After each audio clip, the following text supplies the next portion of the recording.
Despite the majority of Republican convention events being canceled in Charlotte, North Carolina this week, President Trump appeared there earlier today to directly address local supporters. He met with delegates after being officially renominated. Before the pandemic hit, Charlotte was meant to be the site of Mr. Trump's pitch for another term. His messaging will still be crucial in the state as it remains a toss-up, according to our CBS News Battleground tracker. Nick Oxner covers all things North Carolina politics. He's the chief investigative reporter at our Charlotte affiliate, WBTV, and joins me from Charlotte with, I'm told, a 5-second delay. Nevertheless, Nick, nice to have you on Red and Blue again. So the president won North Carolina by about 170,000 votes out of some 5.5 million in 2016. How has the electorate changed in recent years?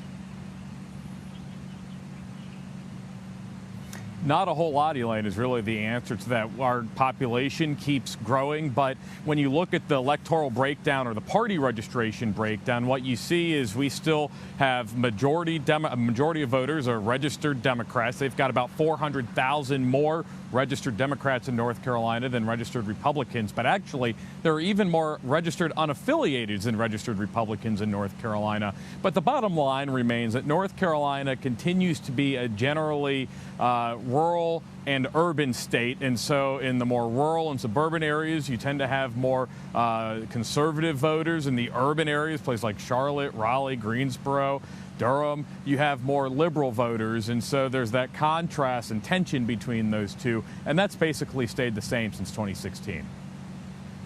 Well, we know there were demonstrations for the third straight night Sunday in Charlotte over the RNC. Do we know, Nick, who's behind these demonstrations? Yeah, it's a number of different groups. There have been a total of 14 people arrested over those 3 nights. We know there are some events, I think, happening right now and more planned for later this evening. There's a couple different groups lined with the Black Lives Matter movement, another group called Charlotte Uprising that, again, are protesting throughout this time in the last few weeks and months. Well, the president and vice president both spoke earlier today in Charlotte. How did they go over, and is there disappointment about the convention largely being moved out of the state? Yeah, huge disappointment from people that the convention has moved out of the state. Local Republicans, both local here to Charlotte and local across North Carolina, have been working for more than 2 years to bring the convention here. And so naturally, they were disappointed that it got reduced to, a 3 or 4 hour gathering of about 300 to 500 people. That being said, the Republicans on the ground here were very receptive. I think they were pleasantly surprised that the president and vice president came. Of course, this was passed off as a surprise appearance, although it's kind of hard for the president and vice president to move anywhere clandestinely, at least within the United States. And so they're happy to see them. They were excited to see them. And that may be the most excitement that we're going to get this week for local Republicans that thought they'd be partying for the rest of the week here. Yeah, a much different picture right now. Well, Republican Senator and Trump ally Tom Tillis is also up for re-election. There's heavy spending on both sides of the race, with a lot of money coming in from outside the state. Who is running against Tillis, and what does it look like his chances are right now?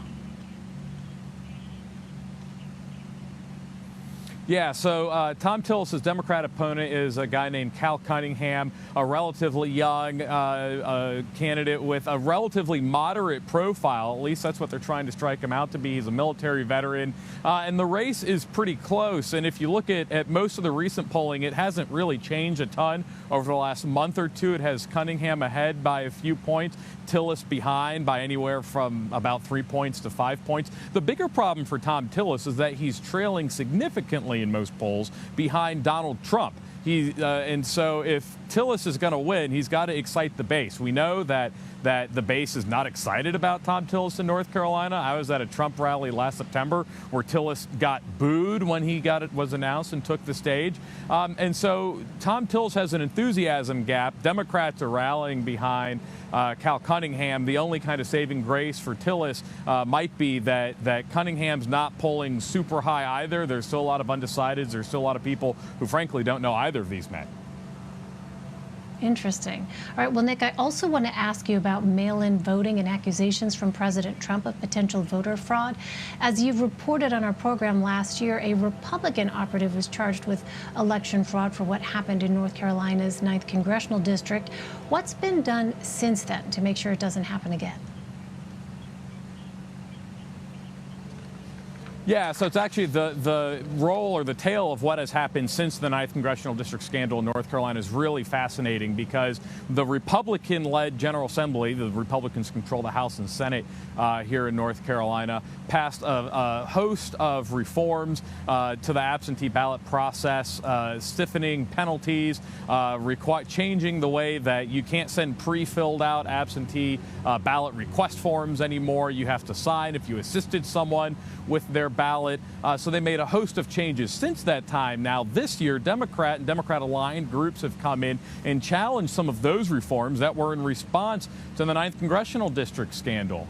That being said, we are off the charts in terms of the number of absentee ballot requests in North Carolina. And Elaine, even the North Carolina Republican Party is sending out blank absentee ballot request forms with President Trump's face on it, and a tweet from him trying to distinguish between an absentee ballot and a vote by mail, if you can make much of a distinction there. Yeah, you wonder if voters are actually going to be able to kind of grasp the nuance when the message over and over may be confusing to some. All right, Nick Oxner, always great to have you reporting. Thank you so much, Nick.